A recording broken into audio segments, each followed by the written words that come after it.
play smart. Walk smart. Winners play smart.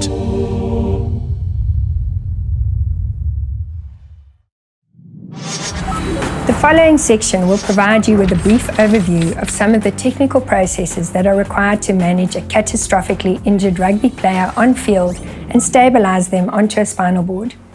During the initial care of suspected spinal cord injured patients, it is critical that all precautions are taken to minimize the movement of the injured spine. This is especially important when dealing with an unstable cervical spine, and until proven otherwise, every traumatic spine injury should be assumed to be unstable. To achieve sufficiently restricted motion of a player and to get them ready for transport, they need to be transferred and secured on a full body immobilization device. In most cases in rugby, this will be a spinal board, rigid cervical collar, together with foam head blocks and a spider harness. Studies have shown that restricted motion on a spinal board with collar and foam head blocks provided the most biomechanically stable outcome. Getting the player safely onto the spinal board is another challenging procedure, as you need to move the head, neck and torso together in sync and limit or restrict movement of the cervical spine. Medical staff would also have to provide continuous manual inline stabilization or MILS during the process of placing the player onto the spinal board. Further considerations are the size of the player, their shoulder width, and the stabilization technique best suited to that particular player. This can be a complex decision and therefore should be best left to the medical personnel who are skilled at doing this. There are several techniques one can use in getting an injured player onto the spinal board.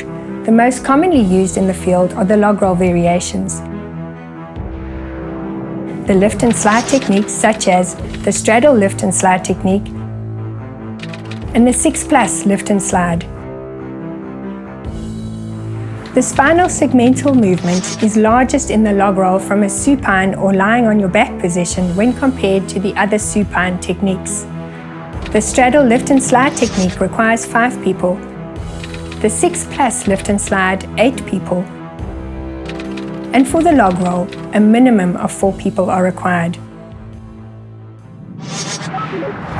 Unfortunately, injured players are very seldom found lying on their back on the ground and ready for you to take to hospital, and you rarely have enough capable hands available on site to use the alternative techniques. With the prone, head, neck and spine injured player, the only technique that you can use is the log roll. And the log roll from a prone position has 2 to 4 times the amount of spinal movement than the log roll from a supine position. For this reason, to limit this extra movement when required to use the log roll, all rescuers or paramedics need to be adequately trained in using this technique. However, the push technique is preferred over the pull technique for the prone log roll, as spinal motion is more restricted. The pull method has shown around 16% more lateral spine bending movement than the push technique. Whichever technique is used, it has to be in the best interests of the injured player's personal welfare and long-term outcome, and the medical professionals need to make this decision based on the seriousness, presentation, circumstances, and severity of the injury.